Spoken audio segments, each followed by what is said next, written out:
Welcome to the House of the Hounds. This is our feedback episode for Season 2, Episode 7, The Red Sowing, where we still haven't written an intro for these feedback episodes. David. Yes, sir. How can people join the feedback conversation? They can send emails to hotd@thelorehounds.com, where Hand of the Pod, Nancy M., is collecting all the ravens. And she's formulating those into a big document for us. If you can't be bothered with email, you can always head over to our website. Go to thelorehounds.com/contact. And there is a voicemail feature as well as a contact form. And Nancy is also cruising through the Discord channels that we have set up for various conversations and plucking various things out. And I think she's even like checking in with people and interacting with them and getting stuff. So if you get a message from her, maybe you'll be invited to actually write a particular thing. For our Discord, definitely go to our link tree in the show notes for this. If you don't know where to find our Discord, click on that link. We have a whole section of channels for each episode. We have a live watch channel so that if you're watching it live, you can chatter away with people without having to worry about spoilers and such. But yeah, emails to hotd@thelorehounds.com. That's really the best way if you're not sending in a voicemail. Very cool. And I just want to talk very quickly about our subscriber benefits, because I have a feeling that the number of people who listen to the feedback episodes without listening to the main episodes is in the single digits. Probably. So if you're probably listening to the one before the other, right? Yeah. Right. So, yeah. Right. So we have a Supercast and a Patreon for recurring subscriptions. You can get all our podcasts early and ad-free access for now $5 a month. It has gone up as of today, actually. So we've grandfathered in people who signed up before today, but now it is up to $5 a month, which you still get a ton of content. I just tallied up. We did 46 podcasts in the last 60 days. So let's not worry about a drought of content here. Insanity. Yeah. But yeah, you could also get the season pass, which is a $10 flat fee, no recurring subscription. And that will just get you House of the Dragon, subscriber treatment. You'll get the show guide, you will get early and ad-free access, and you'll get the bonus hot takes on Sunday nights. Right. The show guide is another really fun thing. Were you going to talk about that next? No, I was going to mention the Rings of Power season pass, but we can hold that for later. Yeah, but it's not launched yet, so we'll keep that on the burner. Tease. We're teasing you. There's going to be a Rings of Power season pass, since people seem to like the hot tea season pass. But again, nothing is taken away from the recurring subscribers. So if you just want to get everything, that's the path to go. Now, David. Yes, John. We have a ton of feedback tonight. We do. I think more feedback than we've ever had. So I think we should just get right to it. Right. We're just going to rip into this stuff. So let's go.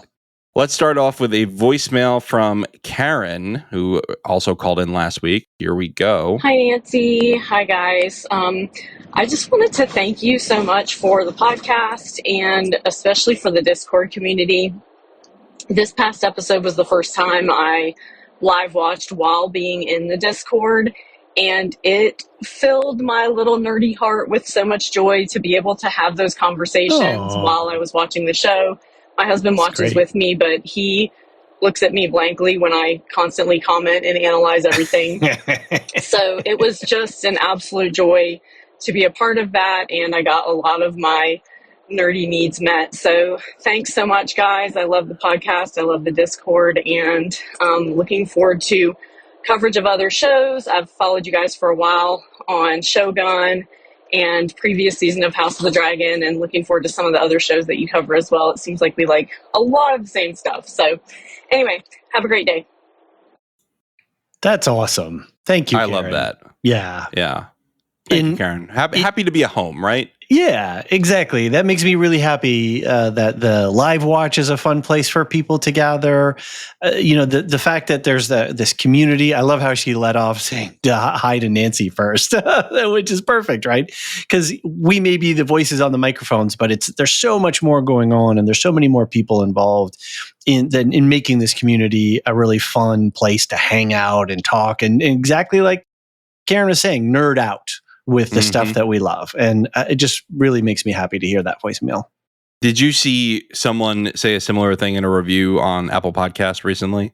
Oh, I did see that breeze by. I think you screenshotted it or something. Yeah, because I think it's a new catchphrase. It's a new catchphrase for us, where the nerds find a home. Oh, that's a new tagline. There you go. Oh, I like that. There you go. In line with this one. So, by the way, cool. if you all of you want to review us on Apple Podcasts, it does help. We stopped doing that in the intro, but maybe we should start again because it's slowed down since we stopped.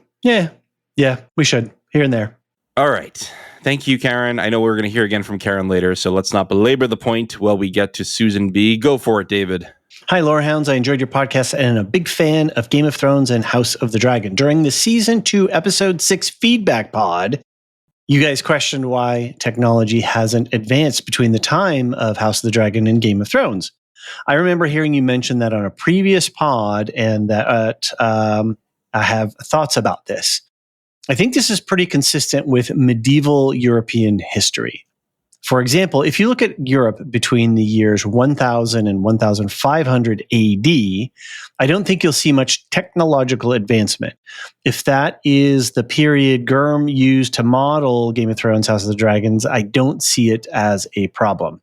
I may be missing something, but my sense is that things were relatively stagnant until post-1500s. I think the quote-unquote discovery of of the Americas and colonization was a likely significant driver of change. It's hard to imagine, given we've seen very dramatic changes in more recent eras, such as the Industrial Revolution, the 18th, 19th centuries, the computer age, and the 20th century and beyond. Thanks for the thought-provoking content. Susan in Vermont. Susan, I salute you from southern Vermont. I think you're up north a little ways. So... Very good. nice. Good to see another Vermonter in our feedback. John, thoughts about technological developments in medieval Europe? Do Vermonters seal their feedback envelopes with maple syrup? Anyway, I no, think that's but it's reasonable. like it's like back in the 80s during the drug war period. They did this is real. Well, it was real to me at the time when I heard this. They tested like $100 bills and $20 bills, and like almost every bill in circulation had a residue of cocaine on them. Okay. So anything that comes through Vermont has if you do a microscopic examination, it won't have bamboo fibers on it. It will have maple syrup molecules attached to them. That's fair. I think this is a fair point about technology in the Middle Ages was less. It's interesting, right? Because there are spurts of technology. And, the Renaissance did have quite a bit of technology. Like clearly the last 100 years has been pretty insane. The last 200 years have been pretty insane as far as technology pace. I think that we haven't seen much at all, though, in Game of Thrones. I think like none at all. Right. We are seeing the same exact health remedies and things like that that you see in House of the Dragon, which is kind of even strange. The scorpion really hasn't exactly. Exactly. And I think if you're going to see development somewhere, it's going to be around military technology, right? In metallurgy and sword crafting and armor and in how far and fast can you throw an object at another human being? Like really important stuff. Forget farming technology, forget healthcare outcomes. No, we need better ways to throw deadly objects at our fellow man. Like I mean, even things kind of regress, actually, don't they? Because they don't know how to work with Valyrian steel anymore most of the time in Game of Thrones. There are some who can, but very few can. That's a really good point, actually. Yeah. So I do think that it's a little extra. I'm going to defend my point. I'm going to stand with my point. It's a little extra stagnant. Just to swing around too, that's a little bit what Harry Seldon and the Foundation are trying to do, is keep that backsliding of technology from happening by foreshortening the darkness. Anyway. All right. Well, thanks, Susan. Yeah, thanks. And please write in again. And we need more Vermonters here. Nate writes in next. Are you reading all the feedback, or do you want to alternate? No, I can run for a little while. We can trade off. You go ahead. Okay, Nate M. Why does it say swampy? Is that the title? I don't know why Nancy put that in there. Oh, anyway, he signed it Swampy. Oh, that's his nom de plume. You mentioned all the shots of ravens flying in this week's episode and the season overall, which I appreciated. Oh, well, I'm glad you appreciated it. When you said you haven't seen this perspective in the world, But don't forget, we already have, starting with Bran and extending to wilding wargs and the three-eyed raven, Blood Raven himself. We got loads of human raven stuff in the original Game of Thrones series. We should be on the lookout for potential magic users every time we see a raven, especially if there's a weirwood nearby. Alice is suspect number 1. Oh, that's actually a cool little idea. What if that was Alice flying back to the castle when Oliver? I like that a lot. With Larys close behind, there is a super fun fan theory that he is a green seer and it holds a surprising amount of water. Interesting. Most of all, we should contemplate Bran watching all of these events from across time and space, as he did with increasing annoyance in season 6 to 8 of Game of Thrones. Love the pod. Keep those third eyes open. Swampy. Oh, I like this email. You looked beautiful on your wedding night. Like, are we kidding? They put that in the show? Hilarious. Who has a better story than Bran the Broken? I really like this theory that that could have been Alice flying back. Yeah, although the Larys one is even creepier, right? If he's flying above Alicent, watching her babe. Creepy. I don't know how it works. I mean, somebody's got they're pulling some threads together to make that one work, I think. But right. Anyway, Abby had a quick comment. Yes. The tree in Harrenhal has the face of Gurm. There's a lot of jokes about how you can't finish a book, but you can become a tree. Oh, boy. If you can't. Oh, no, wait. I'm sorry. I misread here. There's a lot of jokes about how if you can't finish a book, you become a tree. Very funny. Well, he certainly cannot finish a book recently. 13 years, George. 13 years. I blame the double Ds. I think they screwed with his mojo. Anyway, moving on to people who do read a lot of books. Marilyn Arpakila, our favorite Tolkien scholar. Hello, Lorehounds. You mentioned the practice of warding, which is known as fostering historically. In some ways, you might say that it was the guy's version of Peace Weaver for women. Let's see, I'm not following this email. No, me either. A classic practice in Britain from Anglo-Saxon times on, and some versions were practiced in the Brythonic culture before. I think that's it. Yeah. Yeah. Before that, in Norman culture after the conquest, a boy would go to another family or lord, or a more prestigious, the more the prestigious, the better, to be trained in courtly services, manners, weapons, tactics, etc. From this, it was hoped would come alliances and possible marriages. In some cultures, it was said that foster brothers were closer than blood brothers, probably because there was no conflict about being in the line of succession. It's also important to learn that your family's ways are not the only ways out there. The customs, protocols, and preferences of other tribes or families were always useful knowledge for anyone who is going to attain any sort of leadership or diplomatic position. My reference to Alice Rivers in the subject line was, as Alicia probably knows, a reference to magical practice. Warding was a means. Okay, so are these two separate topics, I think? Yeah, that's what was throwing me off, because I thought originally she was talking about magical warding, but it was definitely warding in the sense of Theon being sent to ward with Ned Stark. But he was also a what do you call it? A hostage. Yeah, basically. Yeah, he was. But then also you have, he was still being fostered. Yeah. But also, if you want to go for a less hostagey one, you have Darren in the current show warding at Old Town with his uncle. Right. This definitely feels like kind of content that Anthony would cover on his podcast, where he talks to medieval scholars about that kind of stuff. So.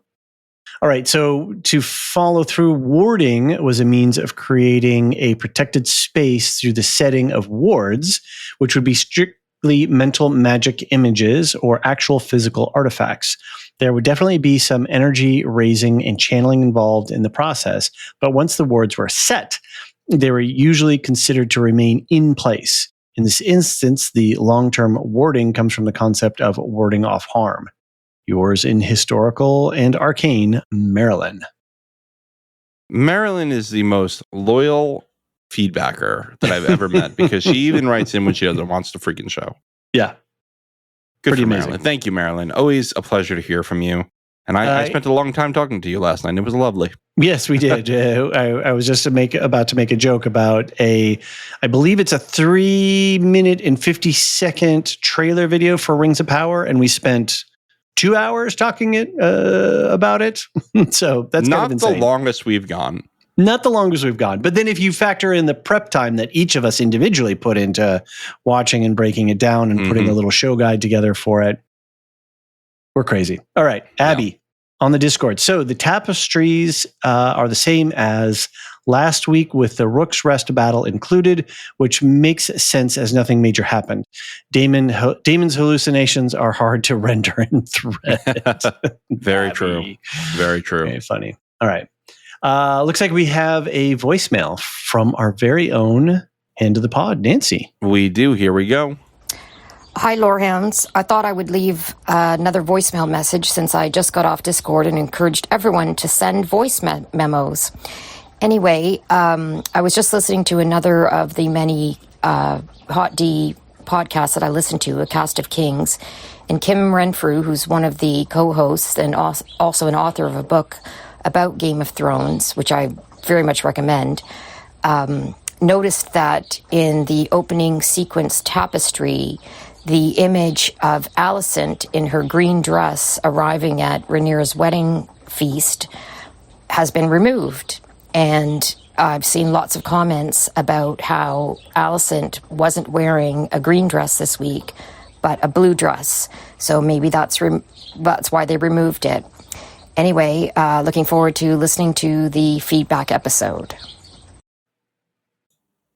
Great. Thank you, Nancy. It's kind of strange to hear her voice, given that we talk with her all the time, but we have not actually heard from her. Well, last week she did a voicemail. Did she?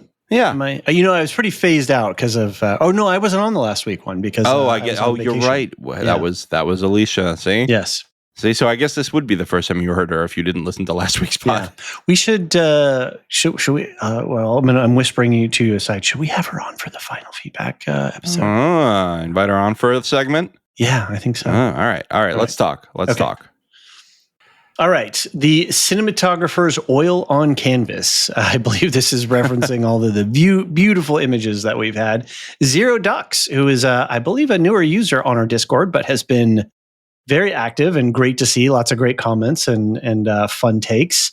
Zero Duck says, I see 4 places of amazing framing in the cinematography. When Damon steps out of Harrenhal into the Werewood courtyard, the door frames the tree and Damon. Yes, absolutely. I also caught that one. It's a really great shot because the archway perfectly frames the tree. When Aemon steps out onto his balcony, he and King's Landing are framed in the doorway.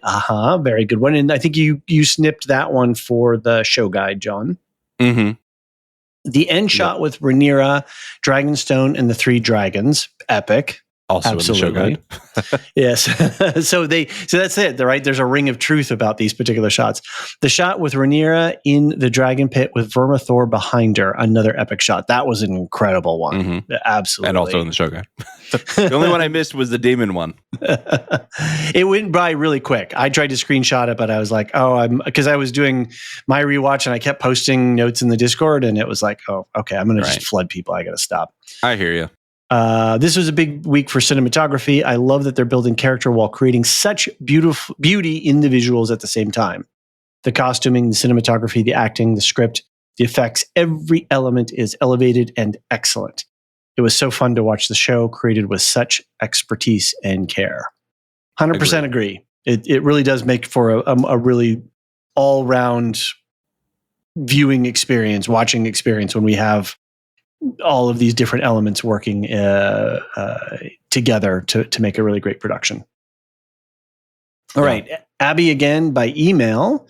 I can hardly believe the next episode is the last. You and us both, Abby. I think, John, how you doing?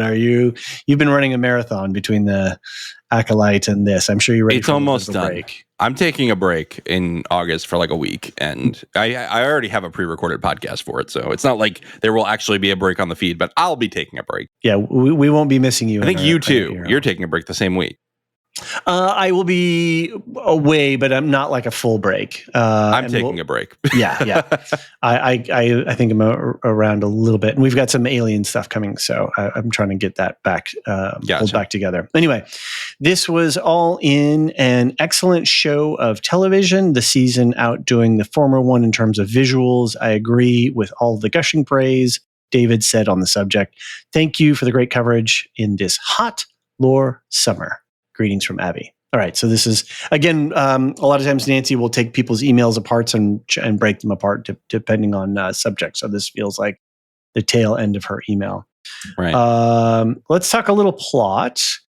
Lay four layer cake. What is that? Layer. How do you read that? I think it's layer cake. Okay. Just with numbers in it. Right. It's like pawned or owned kind of thing. I've been saying layer cake on the pod and nobody's corrected me yet. Okay. All right. This is the first time I'm seeing layer cake. Yeah, this was last week. I think layer cake joined the Discord. Got it. Hey, layer cake. Thanks for writing in.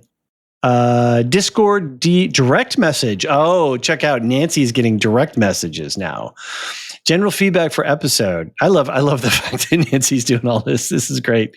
The stage is set for potentially wild season finale next week. We've got Aemond and Vagar and a massive army on one side.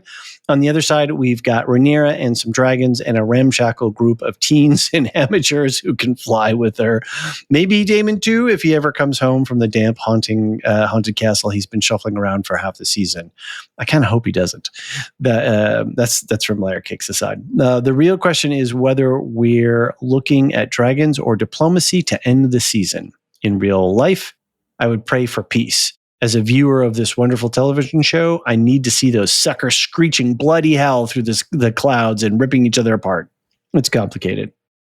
John, I think you might have to waffle a little bit here, don't you? There's a waffle sticker now, so okay. I can hide behind that sticker all I want. I do want to say something. So, David, I don't know if you were aware, but a lot of the episode leaked on TikTok. Oh no! A lot of episode 8 leaked on TikTok. That's crazy. In clips. Whoa. And I would say about 30 minutes of the episode is available in clips on TikTok. I have not watched them, but people are like drawing a lot of conclusions from them. And I think it's a lot of stuff out of context. And I think that we should all take it with a grain of salt if you come across it. And I'm not even going to watch them because I don't want it to ruin my experience on Sunday. But I just want everyone to be aware that is out there. I'm going to give you 3 subreddits to avoid right now. Free Folk, HOTD Greens, HOTD Blacks. Do not go on any of those subreddits. I don't know if there's more. Those are 3 that I know are openly talking about the leaked content. Mm-hmm. Don't go to those. Don't look things up on Reddit. I would even be cautious on Twitter for the next few days. Yeah, just don't even Google anything, right? I know like one big spoiler for the finale, but with being a book reader, it's not as big of a deal. Cool. Yeah. But yeah, I would just be really careful out there, folks. That's all I wanted to say. Okay. Well, my Twitter feed is filled with coconuts, not with dragons. So at least I'm okay on that side. But so I don't know if that's. What are you bathing in the context? I am. But it's the news is so weird these days that I can't handle it. So I'm trying to stay away from social media in general. It's very hard, though. Fair enough. Every day brings new surprises. All right. Shall we go to Zero Ducks back? Yes. Let's see here. Everything that's happened so far has been predictable because of the careful foreshadowing of the creators of the show. So Daemon and Aemon gotta have a showdown eventually. So fingers crossed for that, because I really do want to see those two have a face-off. Waffle. Excellent. I love it. I love waffle. Oh, by the way, if you're on the Discord and you want to use a sticker, there are a bunch of stickers. It's just down right next to the GIF button and the emoji button in your chat bar. You can click, there's a little sticker thing, and you can throw waffles and some other stickers out there. Internet points. There's Internet Point, Hot Lore Summer. Yeah. Good times. Have fun. Right. Pacing. Let's talk a little bit of pacing. Double T in Melbourne, Australia. I haven't heard from Double T in a while. How are you, Double T?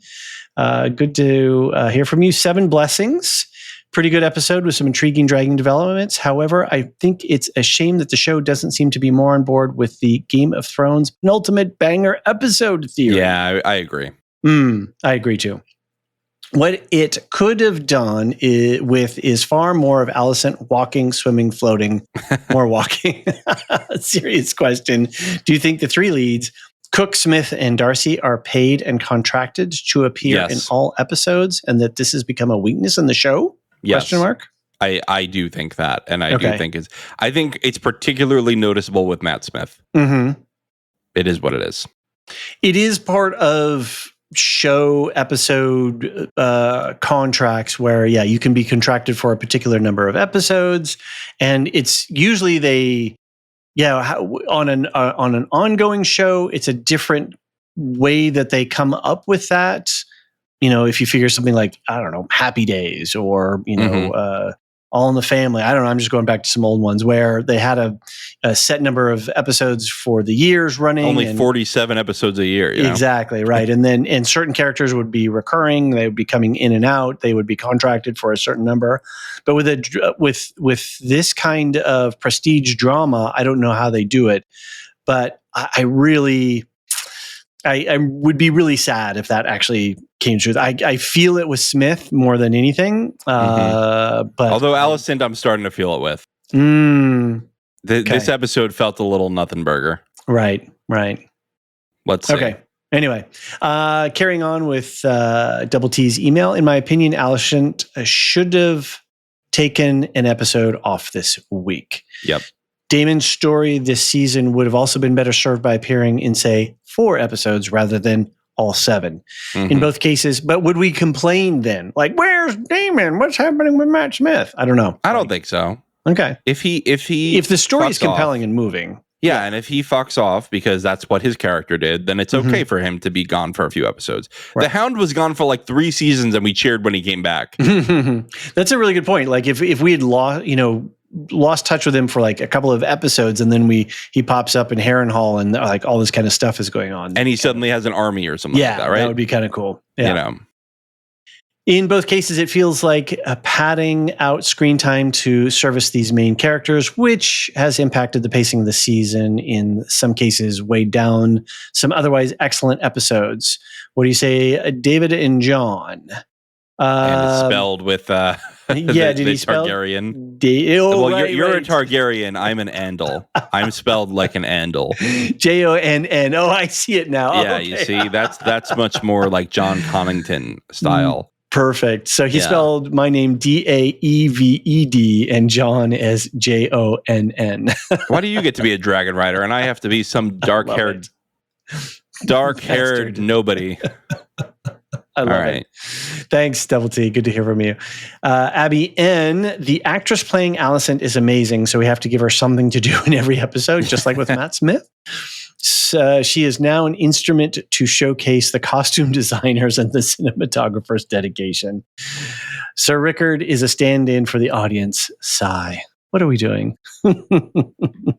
Abby, always with great meta commentary.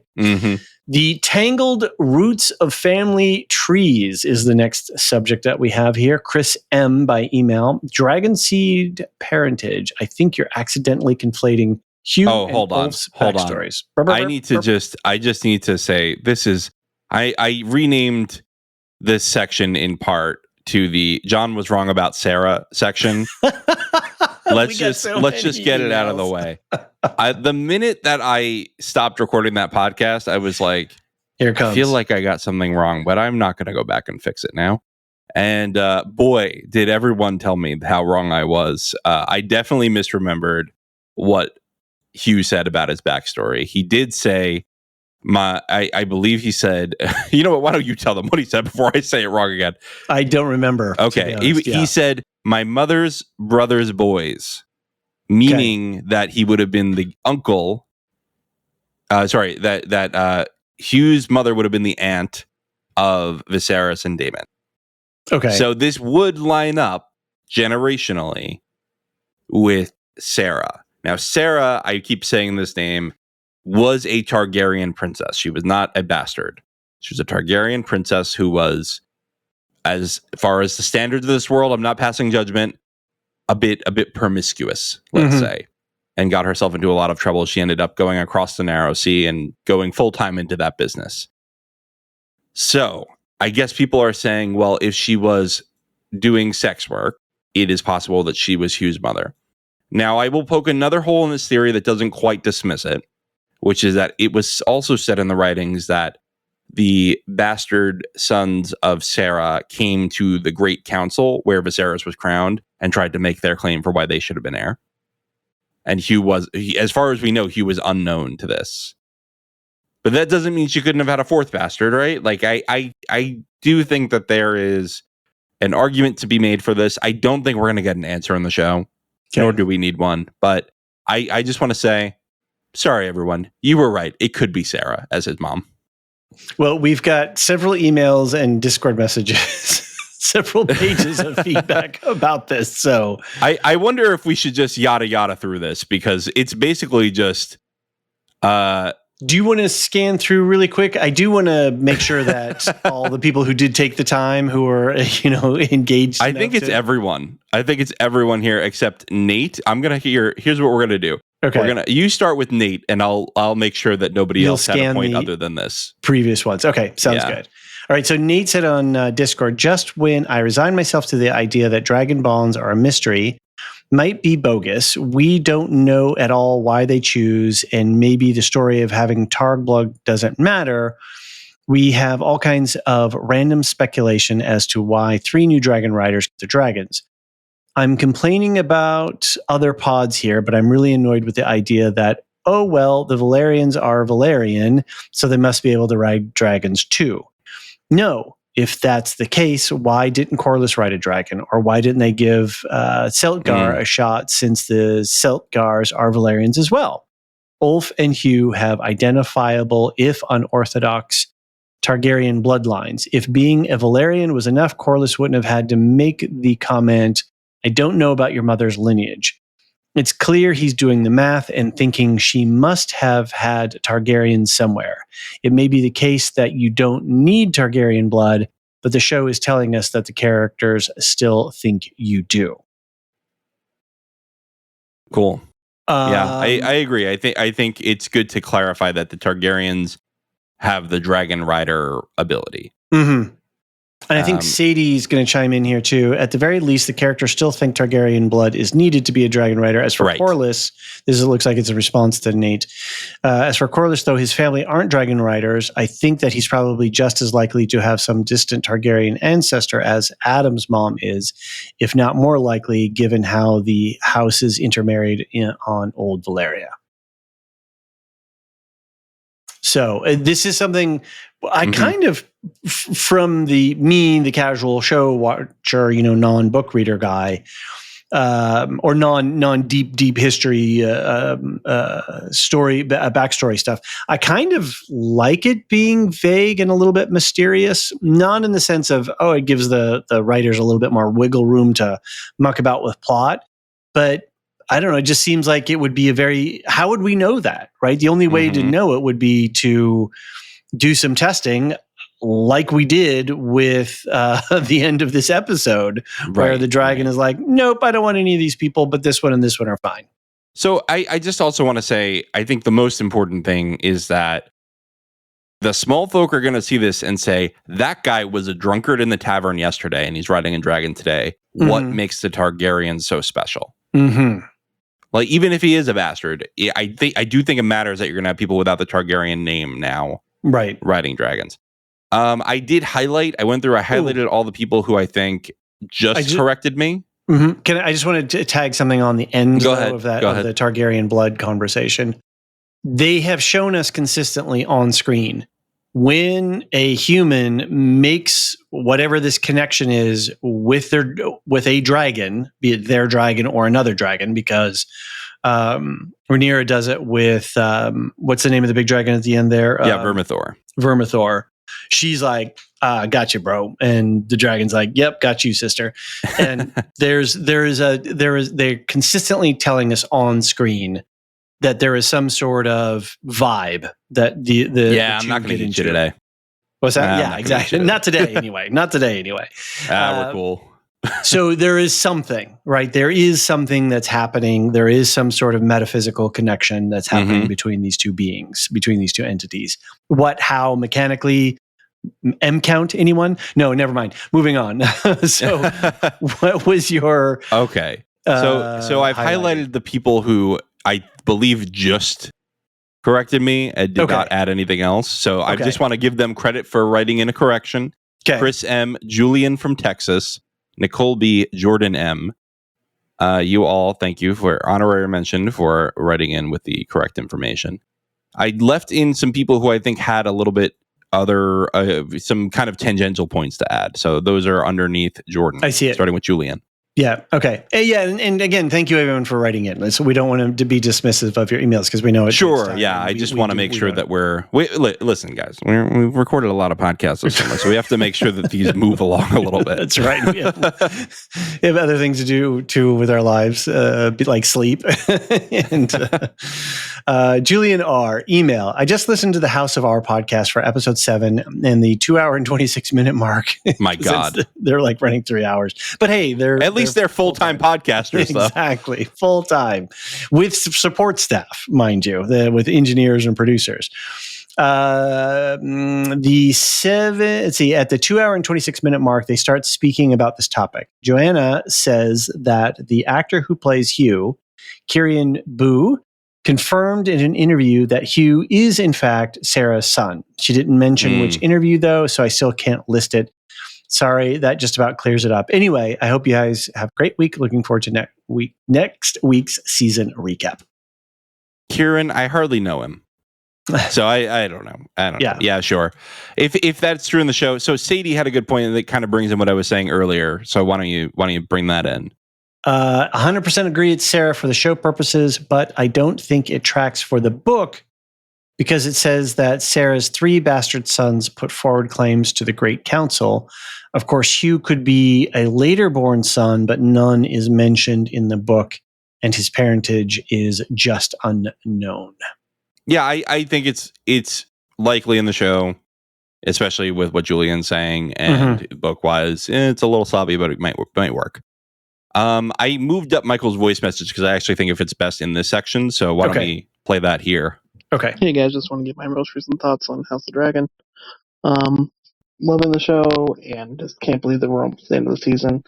The thoughts on this episode is just a thought on dragon lore, and just at least it comes out to swinging your leg over a dragon or claiming a dragon. I think it all really comes down to vibes. It's 100% like, I think everybody is like worried about, oh, it's the blood, oh, it's this. So that's like, I think you need to have the respect of the dragon because you fit that type of dragon. I think Silverwing went after. Don't give the dragon the Wolf ick. because they're both kind of just chill. They just like to have fun, kind of, sort of, it seems like. And hey, guess what? They fit together because we saw that Silverwing just kind of sleeping, just doing its own thing. Finds Ulf comes in, and it's like, oh, hey, you seem to fit right.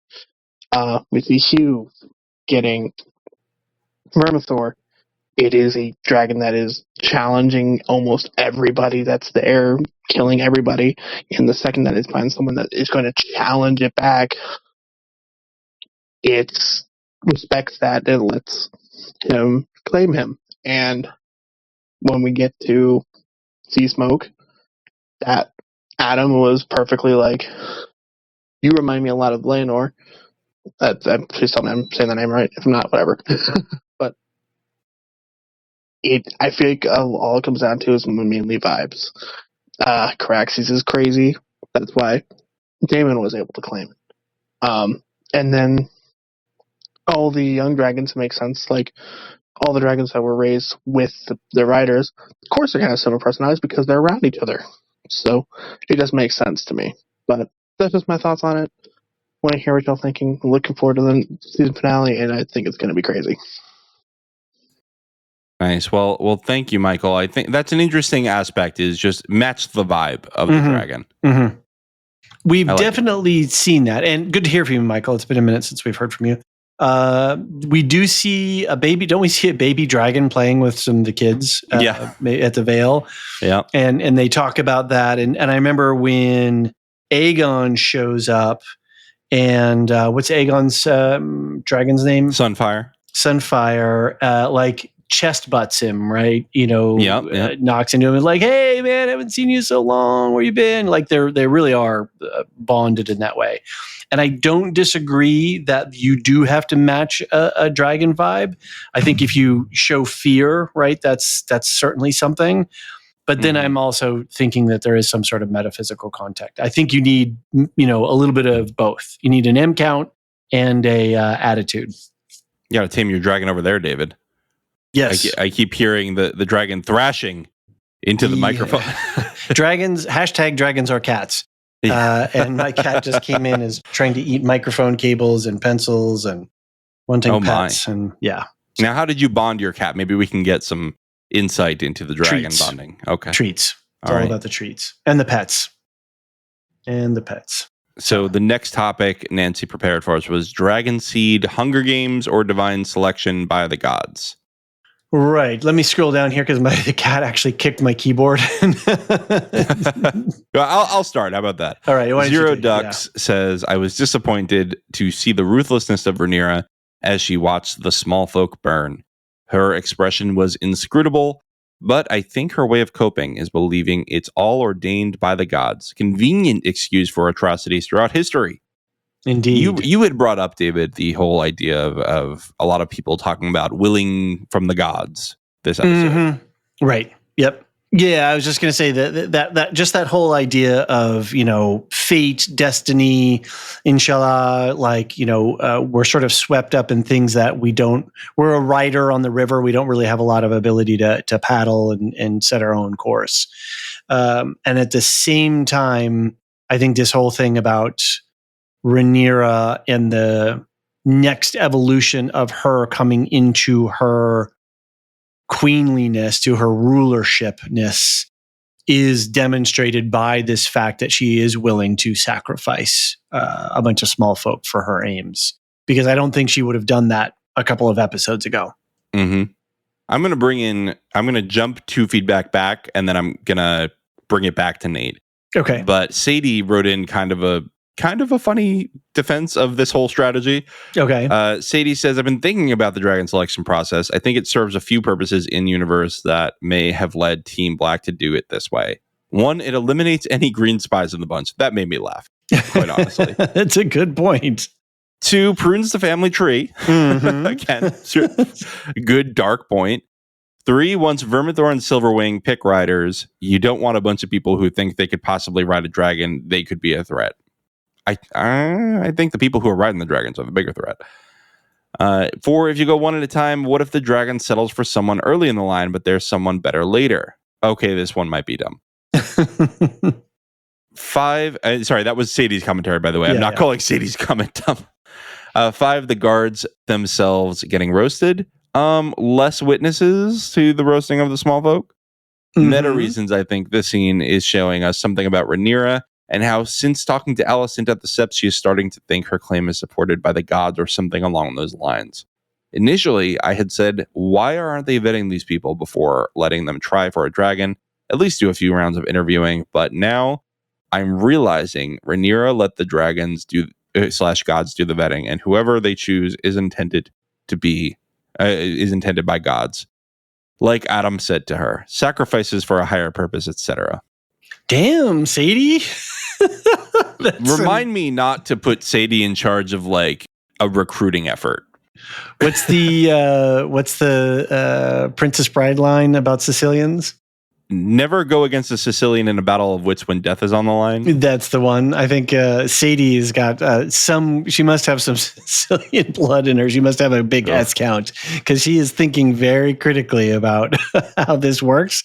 And I don't disagree. I basically don't disagree with any of these. Do not mess with Sadie. All right, we've learned that lesson. Shall we do Nate? You want me to keep going for a little bit so you can have a break? Yeah. All right. Nate says, seems to be a lot of consternation about Rhaenyra and her willingness to throw small folk to the dragons. I'm conflicted here. On the one hand, everyone seems to be really ready to defend Rhaenyra. Can I just say that? On the one hand, well, we've been with her the whole time, right? We've been rooting for her, and suddenly she's like, feeding. Do it. Feeding. Yes, good Palpy. Yeah, I love I've been practicing all season on the Acolyte. Carry on. On the one hand, she's doing this to gain dragon superiority, and at least in her head, end the war quickly to avoid more death and destruction. We have to drop the bomb to avoid invading Japan and more people dying vibes. As a historian of Japan, that in itself is a problematic discussion, but not relevant for now. She warns them that death is highly probable, and even if they live, their lives will be different. No one was compelled to show up, and I think Rhaenyra is correct in that there's little choice other than to find new riders. The pep talk is honest. You might die, but you might find glory and end the war. On the other hand, once they move onto the Dragon Runway, that's it. They can't change their minds. Rhaenyra has guards posted, and even some of those guards roast, trying to hold the dragon seats back from running. I'm not sure what the thinking is here, and it does make her seem really ruthless. She doesn't give them any choice from the moment they go out to the Dragon Runway, and maybe not even after her pep talk. I found this a bit out of character and don't know what to think about it. It undercuts her "I'm for the people" shtick a bit, but also I can see it as a necessary evil decision. Mm-hmm. Well, Sadie had a lot of responses to that. So I think this is a good summation or a synthesis of a bunch of stuff, what's going on. I think Rhaenyra, as a ruler, is evolving. She's changing as the demands of the war are mounting, and she's doing the calculus and doing all those things. She sees the narrowing of the pathways and choices that she has before her. And one of her calculations is dragon superiority, as Nate points out in this email. She needs butts on seats on those dragons. And if that means a few folk for a larger, sacrifice a few folk for a larger outcome, that's the calculation she's weighing. We can argue with it, absolutely, but in that position, I think from a television standpoint, from a storytelling standpoint, from a what are stories. How is that illuminating the things that we wrestle with as real people in the real world?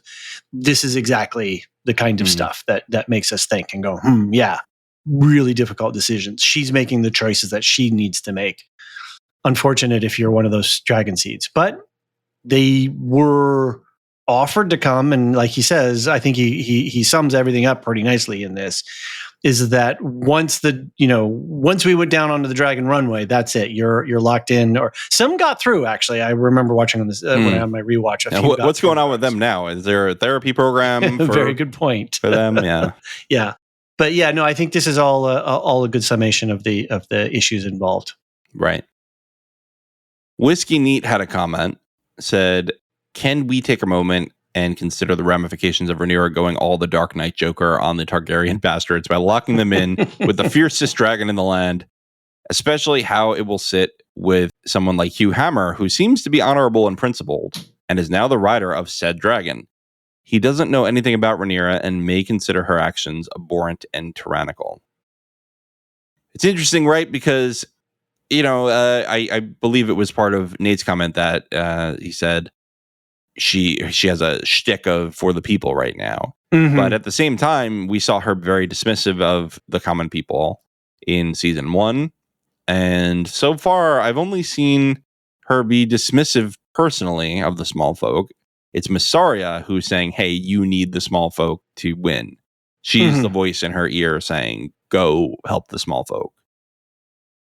I think season 1, we started, she was a girl, she was a kid. Yeah, so we can excuse some of it for naivety. Yeah, I shouldn't say she was a girl. I should just say, yeah, she was an immature, a not mature. Right. She was a teenager. Yeah. So different understandings and calculus. Now she's had family, been married a couple of times, seen some stuff, and now has the weight of the crown on her head. And she does say things like, "Oh, well, the noble houses have codes and honor and things like that." Like she does still have this classist bias. Mm-hmm. I don't want to say that that's not there. I think Massaria is really the one pushing this whole pro small folk agenda. Well, and she even says to Jace, he's like, "Well, what legitimacy do we have?" And she says, "Well, we're the rightful rulers. Period. End of story. That's it." Right. Yeah. Exactly. So Alicia, I don't know her. But she seems to be around here. Oh, okay. She seems to hang around here. Somebody on Twitter I talked to. I think I traded right. messages once long ago. Very active on Twitter of time. All right. So Alicia says, I don't know what the guards were doing holding the people back from fleeing. How does it serve any of them for more to die than necessary? At the very least, some may want to go at the other dragon. I know the answer is that they didn't leave more than an episode to do this, so the story needed a mass calling. But the guards got what was coming to them. I know they were probably following orders. Well, the Nuremberg defense isn't going to help them this time, Alicia. No. Hilarious. Pause in 20 says, love this episode. As a non-book reader, I was wondering why we were following Ulf and Hugh, but now we know the answer. Yeah. Dragons are really mysterious, and you never know whom they bond with, as we saw in this episode. Really interesting. That whole Vermithor scene was fantastic. Also, didn't expect Jace to behave like that, but of course he has been taught about the importance of dragons since he was a child, and now he sees commoners riding them. So, Rhaenyra now has 7 dragon riders, including Daemon and Jace, giving her a huge advantage over Aemond, who has Vhagar and 2 small dragons of Helena and Darren. Going to be interesting to see how she's going to press her advantage. Should we call it the T count? The T count? Yeah, T is in the Targaryen. Targaryen count. Or should it be the V count for Valyrian? Oh, should it be V? Would that be a more appropriate or well, accurate? because there were other non-Targaryen houses that could ride them in that could Valyria. Okay. Fair. D count? Dragon? It could be. Yeah. We'll never know. Good point here, though, that the 7 on what do we got? 1, 2, 3. Yeah, 7 on 3. Yeah, that's huge. Even though Vhagar is massive, you can take him down with just numbers, right? So, and Aemond saw that, right? He saw that as he rode over to Dragonstone, and he ran away. Yep. All right. Athena A says Rhaenyra certainly conducted this like a Hunger Games match, though very much may the odds ever be in your favor. Do dragons know instinctively who they want as a rider, or is it just vibes at the time? A friend and I were discussing it and got very different conclusions. My feeling was that Vermithor was not avoiding killing Hugh until Hugh postured up and yelled at him. Then Vermithor decided he liked Hugh's moxie and was like, yes, this is my human. My friend thought Vermithor was avoiding killing Hugh and was just killing everyone but him, and then settled when Hugh showed up. I think so. Athena's point kind of vibes with what Michael was saying in his email, right? That he was like, "F it, right? Kill me. Here I am. I'm not afraid of you." And Vermithor was like, "Okay, cool. Let's roll. Right? Let's go. Let's all get real chill with it. Real chill with the Vermi." I think Vermithor was a little bit hungry too, so wanted to snack on a few folks. It's like I could eat. It's. I think the show doesn't give. I think the show gives evidence for both, and whether they did that intentionally or not, I don't think there is. I don't feel like there's a weighting one way or another. Right. I mean, that's Alan, right? Oh, sorry, Adam, not Alan. That's what happened to him. Sea Smoke sought him out. Right. Exactly. And did Sea Smoke like have some sort of seashells by the seashore? Have some sort of radar and was like, oh yeah, that dude pinged on my my dragon sense before. Let me go find him again. So how does that work? I don't know. I think they locked eyes from across a crowded room. He did look up longingly that one day. Mm-hmm.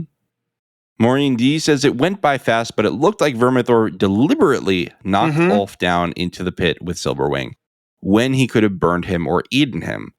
Makes me think he sensed something in him as well. I don't know. I think it was an accident.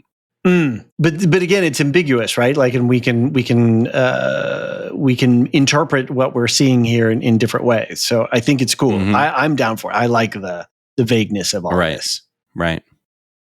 Abby says Vermithor just wanted someone truly fearless and scritches. Mhm. Scratch plus itches, according to Nate, a cute way of calling the scratches you give a pet cat. Hashtag dragons are cats. Okay. Silverwing was just lonely, minding her business, and okayed the first guy who fell into her nest of eggs. Like, I want to ride her too. Ulf got lucky. Ulf proceeds to go show off to his tavern buddies. The odds were in his favor, I guess, for some dragon fathomable reason. I am so happy that I finally understood most of what was said in High Valyrian without the subtitles. Oh, nice. Good job. Oh, yeah. So the Zaldrejudiri Very good. Dragon Keepers. You can say Thangoradrim. I can say Thangoradrim.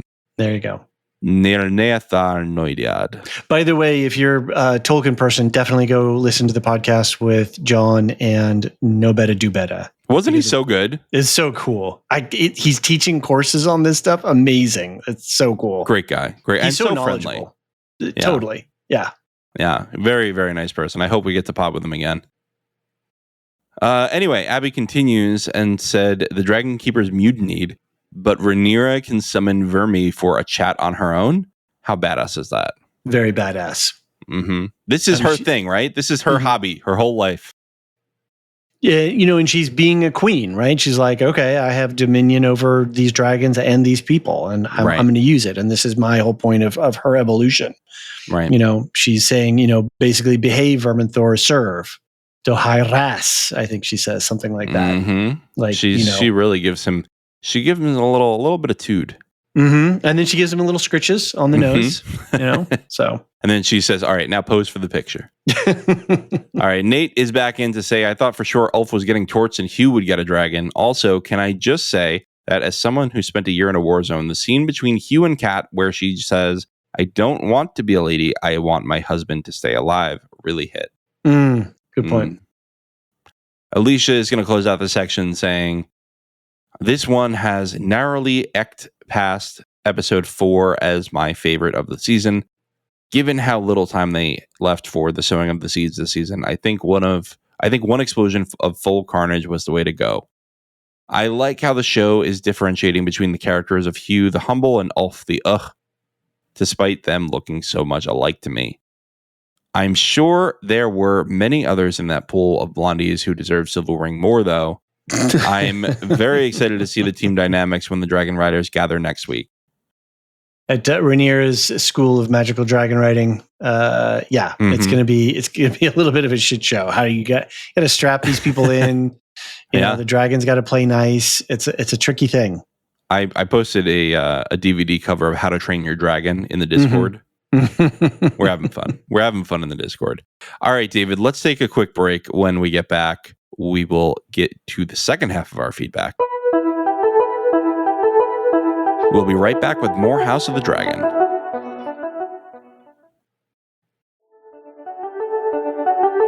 And we're back with more House of the Dragon.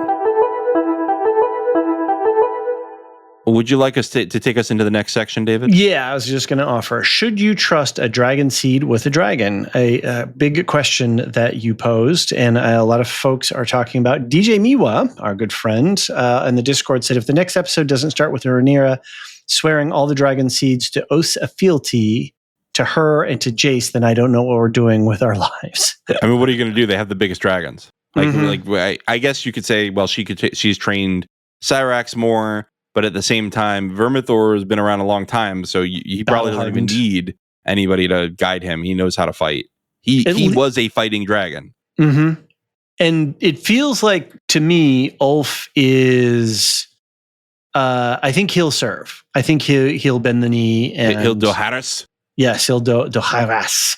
I think he will be loyal to Rhaenyra. I don't think he was very happy with the fact that, they didn't take care of the small folk back in King's Landing. And if Rhaenyra, if the sacrifice of the dragon seeds in that one moment was as far as she's sort of going, but otherwise she's still trying to, seek good things for the common folk, then I think he'll stick around. But that brings up a good point, because what happens when his values get challenged, when he sees his ruler make a decision that only she can make, but yet he disagrees with, right? In one of those, do we use this doomsday weapon in this limited capacity? I'm thinking of Nate's posing of the atomic bomb in Japan, right? That whole balance question, quote unquote balance question. What if Hugh goes, I don't agree with that. I don't think you're prosecuting this war very well. I've got a big dragon. Yeah. I think it's a good, a wonderful set of storytelling options. Alicia, back again. One issue that was created by turning the sowing of the seeds into a mass culling in the TV show, and I absolutely understand why they did it, is that it gives the feeling that they're not vetting anyone from the start, which is not necessarily the feeling I get from the book. That also summarizes it, of course, but it seems to have been a process that lasted a bit, not just everybody meet Vermithor. Vermithor, this is everybody. Pick your fave. I do like the element that they added, though, of Rhaenyra believing she's placing things in the gods, Valyrian gods, for her in the gods' hands. Is there a variance from the book, John? Yeah, it's just there. It seemed to have been a little bit more organized in the book. That's all. Okay, that's all. Athena says, I think there's a danger of elevating people without vetting them. For now, Rhaenyra has dragon superiority, but will those people remain loyal? Hugh seems to despise the leadership at King's Landing for what happened to his daughter, but now culpable. But how culpable is Rhaenyra in all of that too? And will he realize that? He seems to have an expectation of what elevation to dragon riding can get him. But if Rhaenyra doesn't make him a lord, will he sell his talents to someone that will give him a better deal? Wolf is just another wild card. We, the audience, knows he's a braggadocious and a drunkard. Where is his loyalty at the end of the day? I think Athena highlights all of these issues, and I think it's great storytelling material. We're getting into points where I don't want to tell you which direction these people will go. So let's just keep moving on that one. The importance of a good parking spot for your dragon. It's true.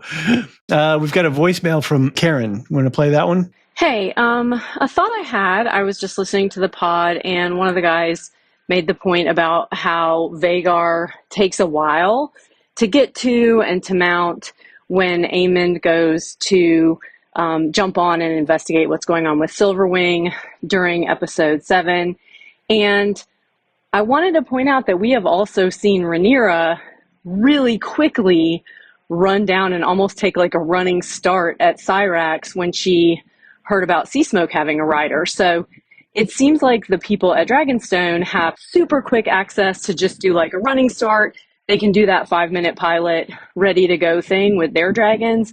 Whereas King's Landing is not set up that way, and I feel like it was really deliberate to show that Aemond had to go. He had to get on a horse. He had to ride somewhere, find Vhagar snoozing in the brush, as she does, and then get on her to ride. So I feel like they've made a point of showing both of those the last 2 episodes, and that may come into play strategically or in some way that has to do with battle at some point. Okay. Yeah. I like this idea that the blacks can mount up their dragons faster. They just have easier access. We even hear when Rhaenyra's in her library, in her study there, we could hear the rumblings of the dragons. Yeah. At times. And it's Dragonstone, right? It's just Dragonstone. Yeah. And so, yeah, she can get down there. So, yeah. And I think it was me that mentioned that it seemed like, boy, if you've got to take that long and the king has to go out of town. He's got to get through, not only get out of the Red Regent. Keep. The Prince Regent, sorry. Let's not promote him just yet. All right. Yeah. No. And then get all the way through King's Landing to wherever the nearest forest is, where Vhagar can sit.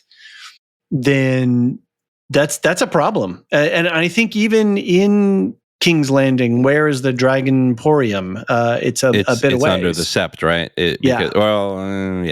It's where Rhaenys just kind of destroyed half of it, right? By bursting through the ceiling. And it's not close by. But nor was King's Landing and the Red Keep designed for a Ready 5 standby pilot, right? There wasn't a need. This is the first time they've actually needed to be able to have access, that kind of quick access to their dragons. Right. Fair enough. Nate says, as a former military intelligence officer, this seemed like a huge opportunity to me. Masaria's spy network should be observing and establishing patterns for Aemond and other key greens.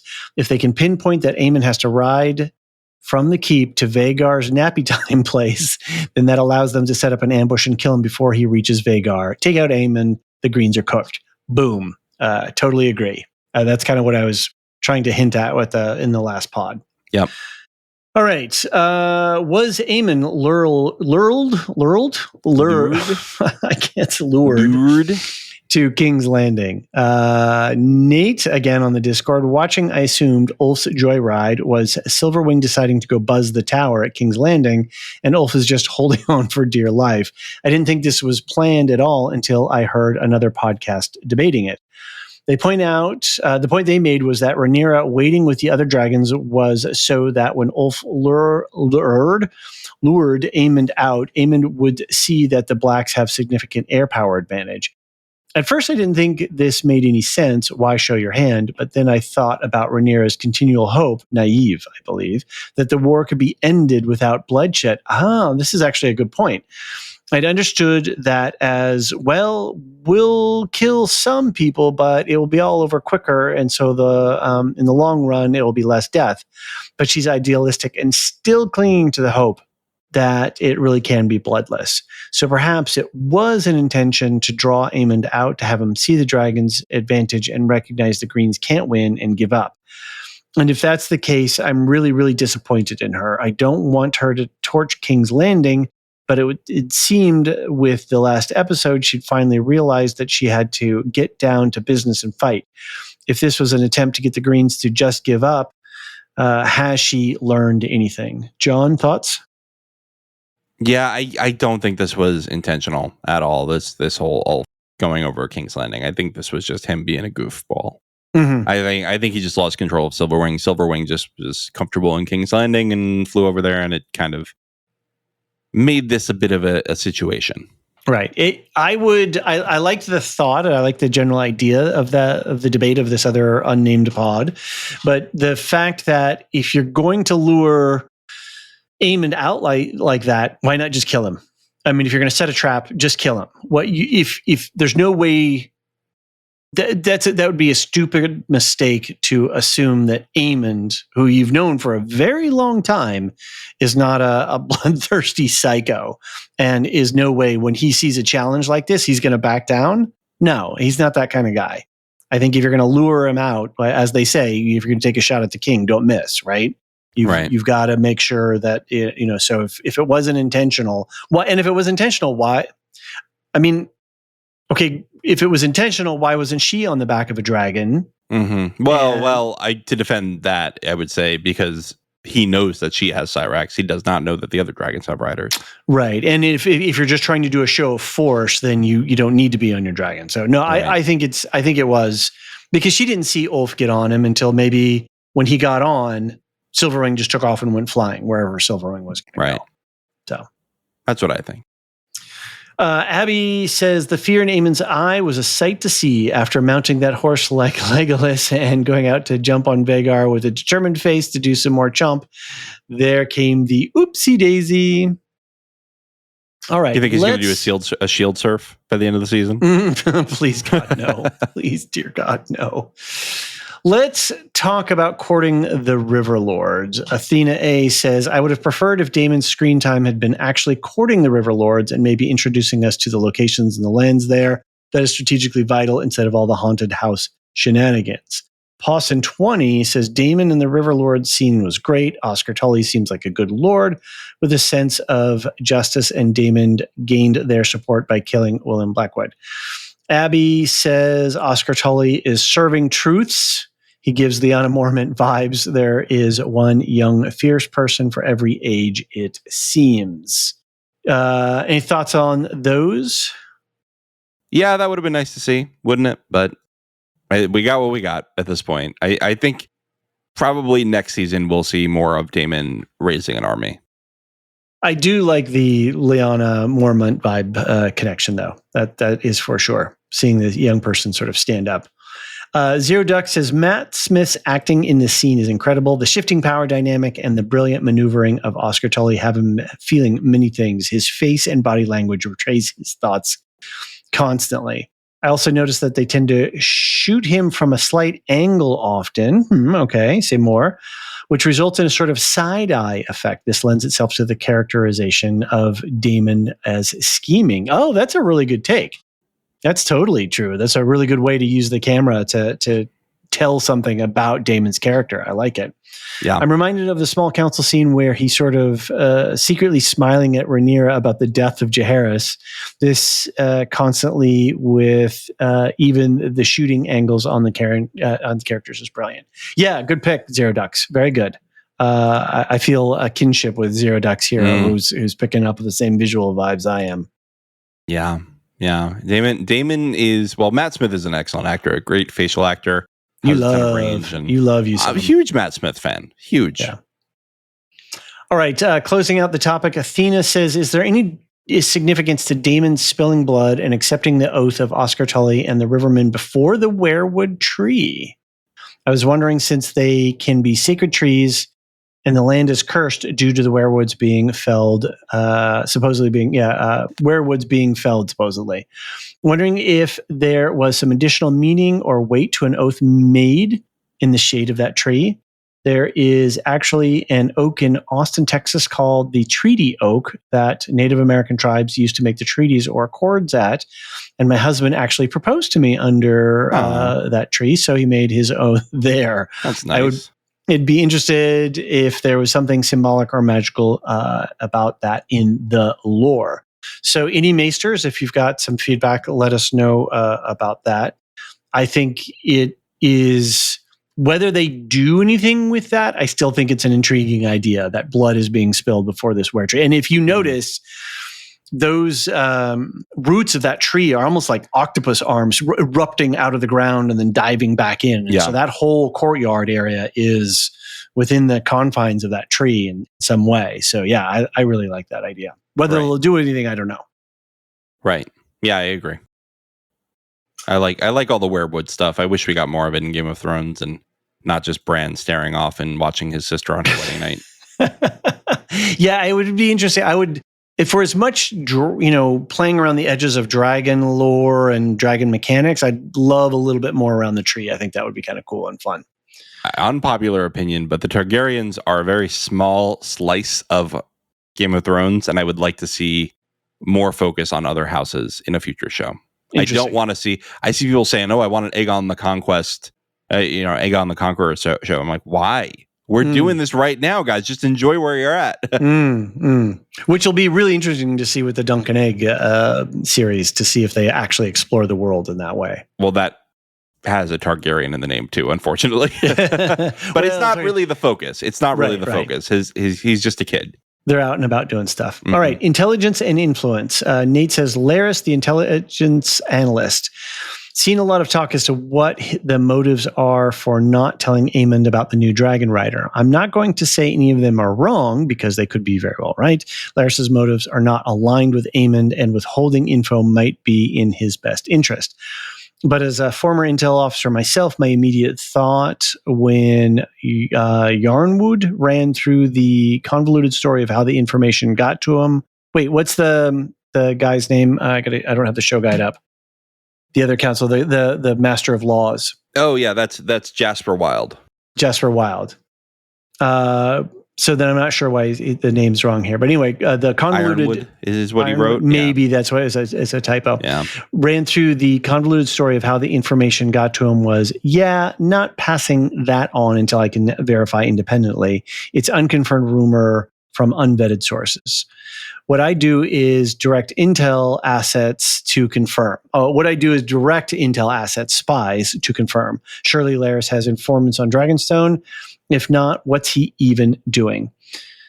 You tell him, no, you can tell him back and forth was funny, but I think it has less to do with trying to hide from Aemon and more to do with the unconfirmed nature of the info and the fear of what Aemon would do if you tried to feed him an unfounded rumor. On the other hand, Ironwood might have been feeding it to Laris for him to tell Aemon precisely so that Laris got the smackdown. I'm not worried about the Master of Laws trying to work over the Master of Whispers. I don't feel like they're in conflict. They haven't told us that already. I don't know. John, did you have any thoughts on that? I mean, this whole thing, the back and forth, is very much a whole. But wait, what if you put the poison in that cup because you knew that I would swap them together? And it's very much the Sicilian and the Princess Bride. Second reference. The Princess Bride is like all over our space these days. It's very great. Much in our it's great. We gotta do it sometime. Find an excuse for 11s or something. But I just think it could be yes and right. It could be that's not super solid information. Let's not scare him yet. It could also be, I don't really like this guy very much. So even if it is true, I don't want to give him that intel. It could be a lot of things here. It doesn't need to be one thing, I think. I think you're right. I think it's and I think Laris not taking and grabbing the information is very smart because he needs to vet it first, as Nate says here. But at the same time, if you can get 5 or 6 longboats of dragon seeds out of King's Landing and none of your spy network picks that up, what are we doing? Or maybe here? they did. That's the question. Maybe they did. They didn't tell us. They didn't show us, right? So Laris didn't go, oh my. He just wasn't there. Oh my. Jean, who's that guy? He's a good friend of ours. Another one, Jean. yeah. Yeah, listening to the pod, and I for sure believe that while Mysaria is working to further Rhaenyra's goals, she's definitely trying to influence things to have a positive outcome for small folk. 100%. Totally agree with that. And rounding out here, Athena, again, I like the idea of what they're setting up with Mysaria, but I feel like they're underutilizing her. She introduces the solution to the dragon problem, but some nitty-gritty intelligence would be nice. I feel like they've always made a point of establishing spy master networks in Game of Thrones, and I don't know what Laris is using. Littlefinger used brothels, Varys children, Mysaria brothels and ladies. Laris, ? I think Laris just has regular old spy folk. I don't think he's got any particular signature, right? Because they did build him up earlier on with a little, he had that firefly kind of thing. I don't recall the exact bug. Somebody could write in with it. I won't make any claims tonight before I get at it again. Yeah, but yeah, he had some kind of insect sigil, and we haven't really seen that this season. No, which is unfortunate. I would have liked to have seen him more. I thought that was cool. All right. Okay, looks like we have another voicemail. Oh, it looks like we have a piece of feedback that just came in from Mr. Braun. There's no cure for being a cunt. On Aemon. Yes, fair enough. All right, you've got Kyle's voicemail loaded up? An actual voicemail, yes. Yes. Here we go. Hey, Lorehounds, just a quick little bit of feedback for this past week's episode. I've been teetering this way for an episode or two, but it appears I'm actually rooting for Aegon. I know, I hate it as much as you do. Also, episode 7 had the perfect amount of crispy coal. Anyways, thanks for the coverage. Excited to wrap up this season next week, and have a good one. And the perfect amount of crispy coal is nothing? Yeah, exactly. I think that's the point. We love it. Thanks, Kyle. Let's see. Mel posted a message on our Patreon. In the trailer for episode 7, there's a 2-second shot of Aemon creeping on Helena. Did I miss it? It was like a seduction shot. Anybody else see that in the actual episode? I did not see that in the episode. Did not. Okay. I wonder if it'll show up in episode 8. Maybe they moved it in post, but they didn't adjust the trailer. Could be. And he needs a dragon. Now that he's seen those other dragons out there, he might. Yeah, that's probably what it is, right? Helena, you're the only other one, get on your dragon right now. Right. John, you want to read some feedback about Alicent? Sure. Alicent has some fans and perhaps detractor. Are you doing Elvis Costello? I love that song. That's a great song. Great song. Nate writes in, says, can I just say that it's lovely that Alicent went and took a spa day, and I hope she really gets a chance to relax, center herself, and practice wellness. Go live your best life, girlfriend. Agreed. Zero Duck says, this is such an interesting character development for Alicent. She seems to be returning to herself, her innocence in a way, perhaps. I can't wait to see what she will end up doing. I almost wonder if she'll come clean about her mistaking Viserys' words, although I can't imagine that would end well for her. I agree. I don't think there's a point at this point. You know, like what's it going to do? Mm-hmm. What's it going to do except get her probably executed or banished? Right. Or people would just be like, whatever. Yeah, we got dragons to fight. And you, mother, look like a great silent sister. That seems to be your retirement activity. All right. Susan B says, hi again, Lorehounds. In listening to the feedback discussion about Alicent, I have some thoughts. While I agree Otto was the primary cause of events that led to Alicent marrying King V, I do hold her largely responsible for the current situation. All right. Now we got some pushback on the pushback. Well, she was only a teenager when she married King V.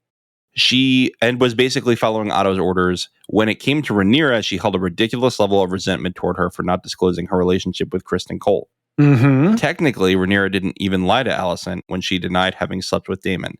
She simply didn't correct Alicent when she assumed she was still a maiden. At that point, right. Alicent was the queen. Well, lies by omission can still be lies, though. It's true. It's true. Yeah. At that point, Alicent was the queen and her stepmother, and they no longer had the close relationship they had as young girls. So it makes sense that Rhaenyra wouldn't disclose it to her.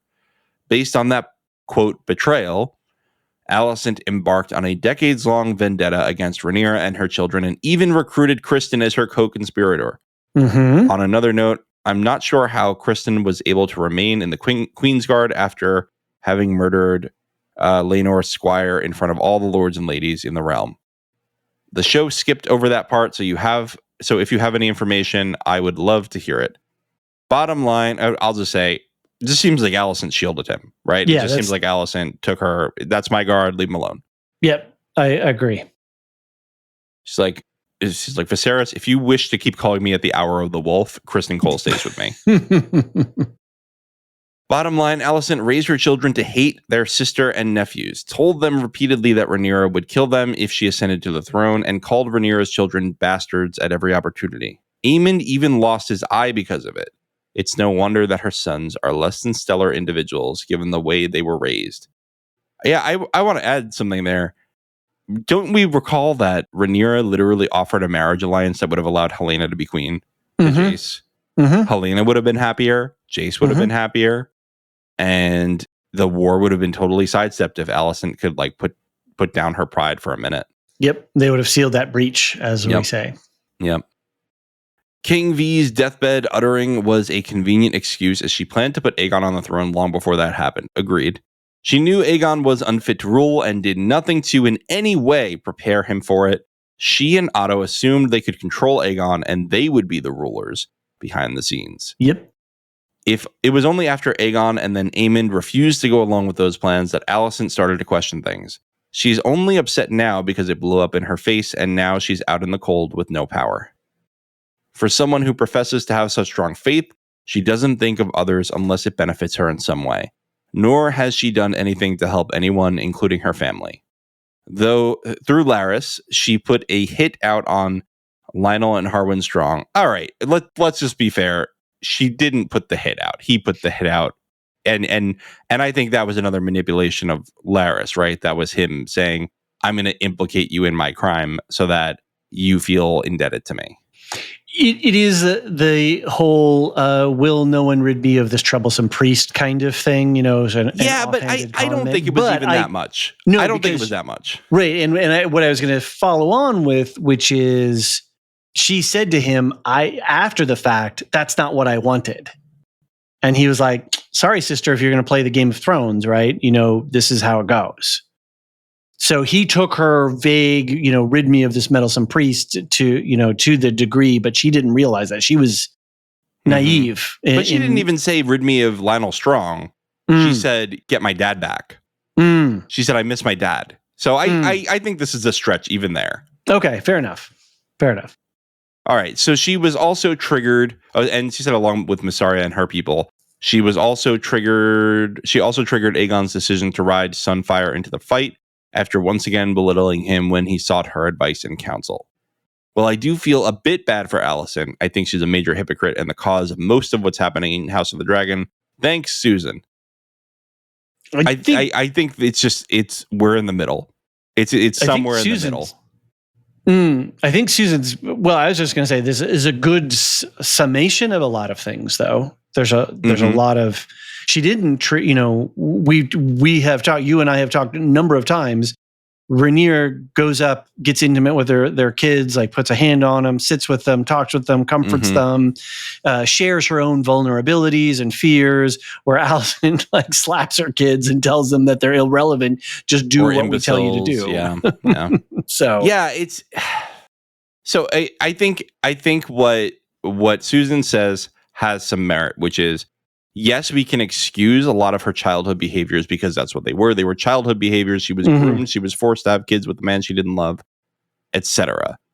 At the same time, at some point, you have a bunch of kids and you are an adult, and the circumstances of how you had them are not their fault, and you need to do something for them. And again, not excusing Vizzy T, who also failed to really parent.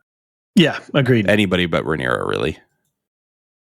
And there's also a question of how much would he even have parented Rhaenyra if Aemma wasn't around. Because Aemma was around until she was 15 or 16. Right. And then she was expected to do a lot of stuff, to be the cupbearer and be around and learning and doing things. And sort of learning by participating, not necessarily. I mean, yeah. Well, and then there was a lot of hurt between her and him about the death of Rhaenyra's mother. And yeah, it's complicated. Okay. Anyway, moving on. Good email from Susan. Thank you, Susan. Yeah, good stuff.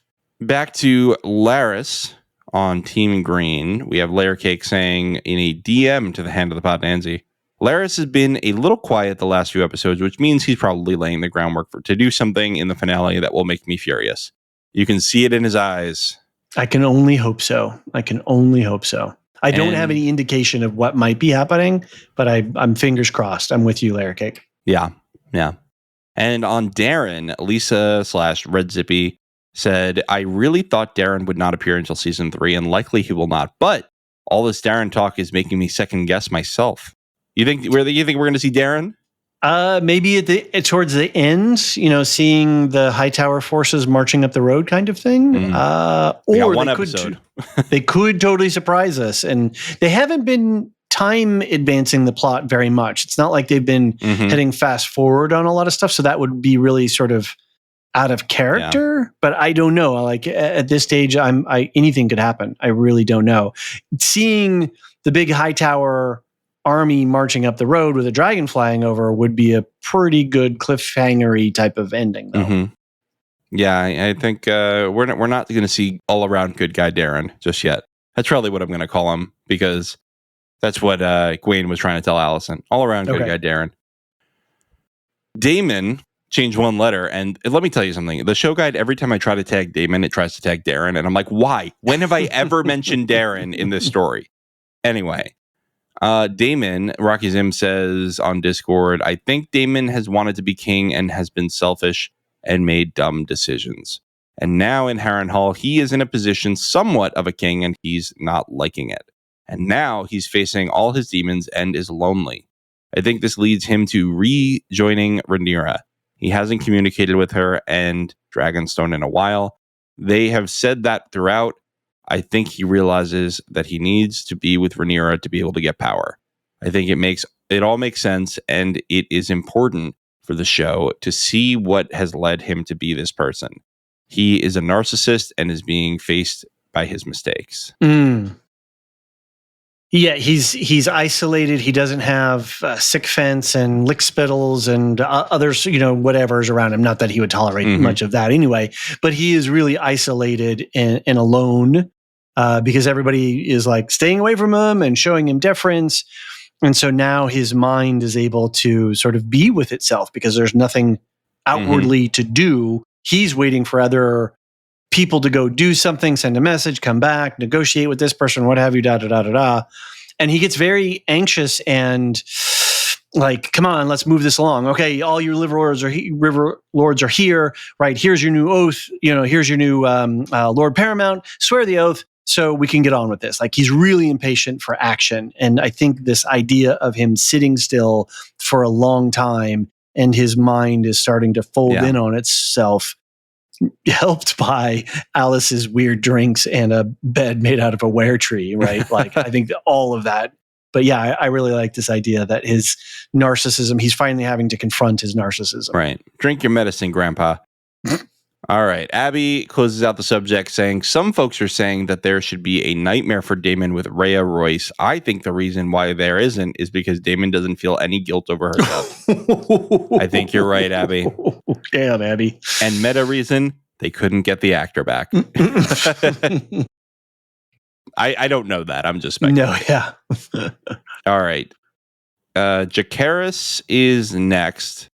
Let's go with Marilyn, our favorite Tolkien scholar, in email saying, I think it's fair to say regarding Jacaris, whatever his name is, issue of identity, that legitimacy is in the eye of the people. All the proclamations in the world won't matter a hill of beans if the folks he aspires to rule don't accept him. All the best, Marilyn. So yeah, that's part of the tension in the debate, right? What gives you legitimacy, and what kind of ruler are you, and how much do you care about legitimacy? Because as long as you pay your security forces and nobody turns their guns on you, you don't need legitimacy in the eyes of the people as long as you can kind of keep the people down, as long as you have the tools to keep the people down. So there's the balance is, and it's interesting because we were reading in Earthsea, the final book of that, which we'll get around to that podcast eventually. But there's some, and this isn't spoilery, but the talk of the king in that one, how he creates a council that helps balance the needs of him so that he's not an autocrat. And here we have the king, but he has his small council, right? They have authority and power. He hears petitions from the small folks. So there's always that tension between how do we balance the wider concerns against a single person's point of view, who can't make all the decisions all the time. It's impossible. Right. So, but legitimacy is a really important point, is how much do you care about legitimacy? And how much does it matter to your actual security and your rule? Exactly. Yeah. All right. Sadie comes in to say Jace's claim is through his mother, the queen, but there are a ton of bastards whose father is a king, and those bastards are not considered to have a good claim to the throne. But, of course, it is different because they can never verify someone's father, whereas the mother can at least be verified at the time of birth, which is an interesting aspect. Having a matriarchy could ensure bloodlines better. The other thing is you need to keep the throne through true-born children in order for the political marriages / alliances to last. But in this case, the Valerians have fully claimed Jace, so that is, again, not technically an issue. I think this thing, too, with Jace being very upset, it sort of dawns on me. He really does... It just sort of clicked. I mean, it's like I kind of knew this, but it only just clicked now. How he's really changing his point of view to, oh shit, I'm just another bastard, right? And that's kind of growth. I don't think he feels good about that, right? Oh yeah, no, I think this has definitely been an insecurity of his entire life, right? If a piece of your identity was hush hush your entire life, you'd probably be pretty embarrassed about it. And he even says the only thing that made me different from any of these other people was the fact that I have a dragon, and now you're going to give dragons. Right. So yeah, okay, wow, that really clicked for me. Like I understood it, but like it really set in just now. Yeah. Yeah. And I mean, to be clear, if one of them decided to usurp Jace, it's not like he would go back to being a common person or go to being a common person. He'd just be killed. Mm-hmm. It's life or death for him. Right. So as much as people are like, oh, he's being petty, like, I don't think so. I think it's actually a life or death situation for him. All right, David, do you want to tag back in for the last tranche of feedback? Sure. Let's talk a little bit about Rhaenyra. Aeon says they're definitely graying Rhaenyra up. There's definitely a hint of religious righteousness creeping into her character, which would lead to actions like this episode. Okay, that's interesting. I'm going to keep an eye for that. I definitely did notice the aging factor that they're applying, but the idea, and we've touched in and around this about the religious righteousness. I want to see. I'll be paying attention to more her wording in the next episode to see if that really is settling on her. If she's trying to find some lattice, some structure to some sort of moral. What was it, Barry? Without being spoilery, remember the Barry series on HBO where he's listening to like a dozen different podcasts to justify the thing that he wants to do, and when he finally hears the one podcaster who says, "Yeah, this is totally fine," he's like, "Okay, good." He loads up his gun and goes off. Bingo. So yeah, maybe she's trying to find some sort of moral structure that will support her activities. All right. Abby says, sure, Rhaenyra has her reasons for taking the position she's taking, almost 2 seasons of dealing with a lot, capital L, lot. But with as much sympathy as we can give her, we cannot be blind to the fact that, yes, she is on a path of darkness. Sith Rey is coming. Oh, no. She was never overly religious, and yet she now uses the God's will it crutch that folks turn to when they run out of I don't know if she's a true believer here. I think she's just kind of going with the flow here, playing a little bit of jazz. It's understandable that the Dragon Keepers call her out on it. No, you will it. Yes, that's a really good point, actually. They don't buy into it. I think they see it. That's a good point she makes. She never really emphasized with or cared for the small folk. We saw the discrepancy in the treatment of Sir Stefan, who was given the choice, explained the stakes clearly, given the assistance and instructions versus the King's Landing people, who were given a rousing speech, points of which are entirely unrealistic, more like wishful thinking, and then left to fend for themselves without even the choice of giving up, herded in as they were by the guards. She shares a secret smile with Vermithor. Look here, you can choose a rider, the rest is a snack. Plus, she really didn't think ahead on what happens if any of these new riders decides they want something she's not willing to give them. Right. So we've covered some of that a bunch already. So, but I like this idea. Yeah. Again, playing on the fact that she's trying to find some other justifications to prop up her decisions. Right. Yeah. Rhaena, not much talk about Rhaena, but Chris M writes in, hey, Lorehounds, some thoughts about this week's episodes and coverage. The sea smoke of it all. Throughout both book and show canon, we see that because of the psychic bond, dragons always start acting out when something bad happens to the writer. So, in my opinion, the show gave us a pretty clear, though subtle, off-screen death for Laenor early in the season when Seasmoke starts acting up and Mysaria says he's lonely. I was hoping we might get an on-screen private reaction from Rhaenyra about her husband's death, but alas, it looks like no. But until that happened, what the F were they doing letting Rhaena try to claim him? Did Rhaena just go off on her own and try to hop on without anyone knowing? When Rhaenyra and Jace talk about it a few episodes back, it sounded like Rhaena made multiple attempts with the different dragons on Dragonstone. Right. But if it was just sea smoke, then that's some serious not thinking on Rhaenyra and Daemon's part when they cooked the plot of faking Laenor's death. John? Yeah, it's dumb person behavior. If you dumb person syndrome. If you allow Rhaena to try to claim Seasmoke while you believe Seasmoke's true rider is alive. Yeah, you pointed this out. Absolutely awful. Right. But also, what do you do, right? You would then have to be like, oh, yeah, Seasmoke's over there, but then Seasmoke's going to be near you anyway and almost kill you. Like, you know what I mean? Like, it's they just got themselves into a bad situation. That's Rhaenyra's weakness, is that she gets herself caught into lies, and then she has to go with it, and it doesn't go very well. Yeah. Agreed. Yeah, and that's certainly what fractured her relationship with Alicent all the way back when. Right. A lie of omission, right? And Alicent may not have been able to have the specific proof about who she actually slept with, who took her maidenhood, but she could sense that something was still off there, and that really offended Alicent. And so, Rhaenyra is not without sin, as one might say. Right. Right. Let's see. Where are we? Abby here? N. She's back. Yes. Down here, Rhaenyra is truly her father's daughter in a way, in the way she's craving his attention and approval. Rhaena is truly like her father's daughter in the way she's craving his attention and approval, like Daemon craved some from Viserys. Second daughter versus second son, both feeling constantly looked over and slighted and doing crazy stuff to gain validation, like her going off to hunt a wild dragon.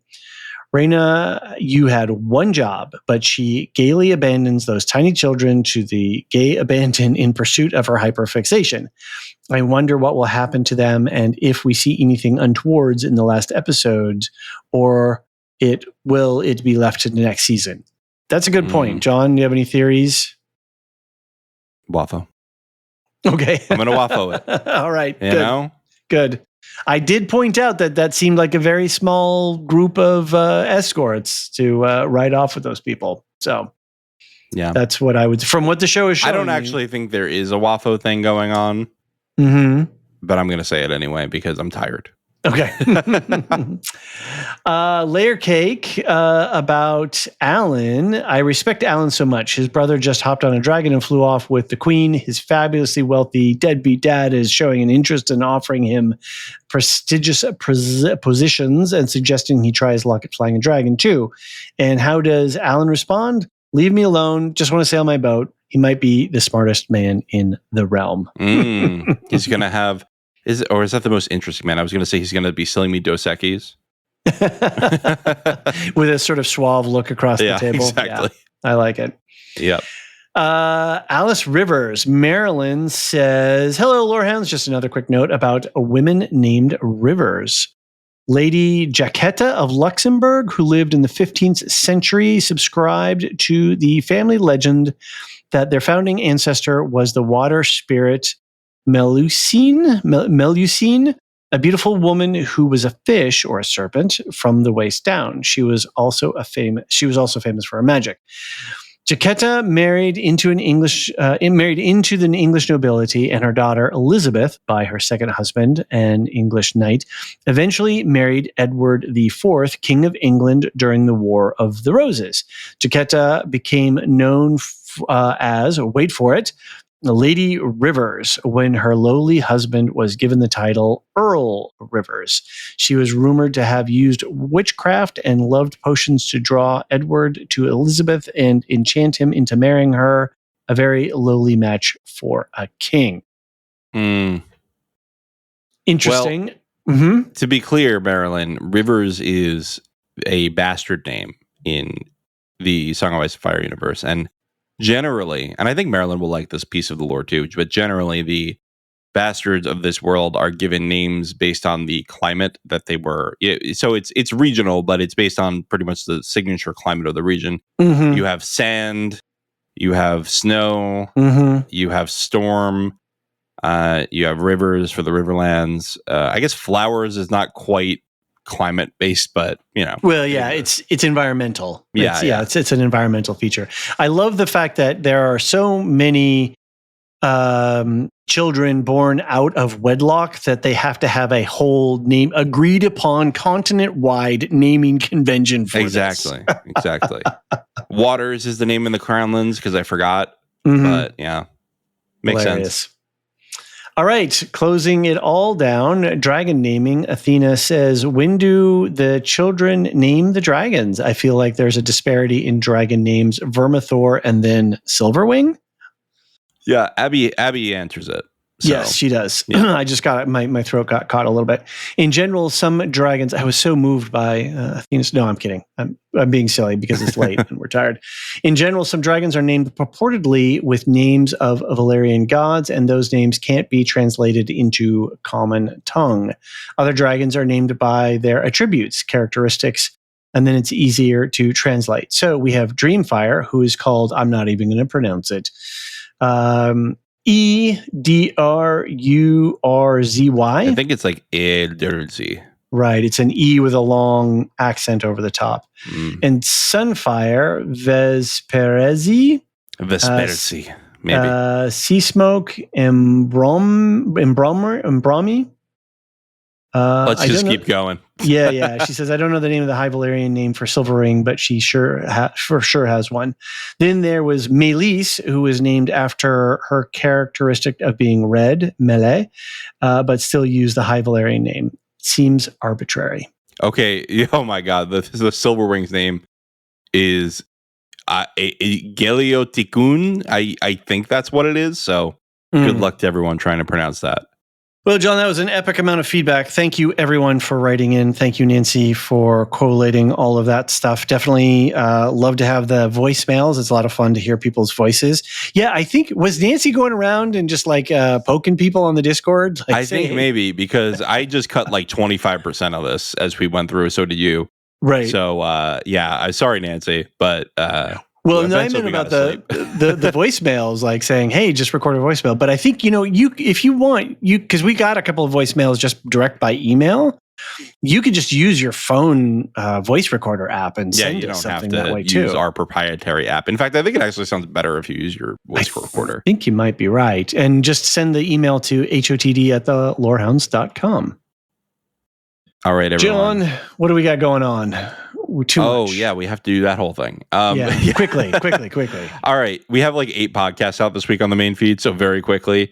3 Hot D pods, you know what they are. Main feedback, bonus ep for patrons and Supercast subscribers. The Acolyte Season 1 wrap-up game show came out, and you'll have to find out who David's Force Dyad is. It's a really funny podcast.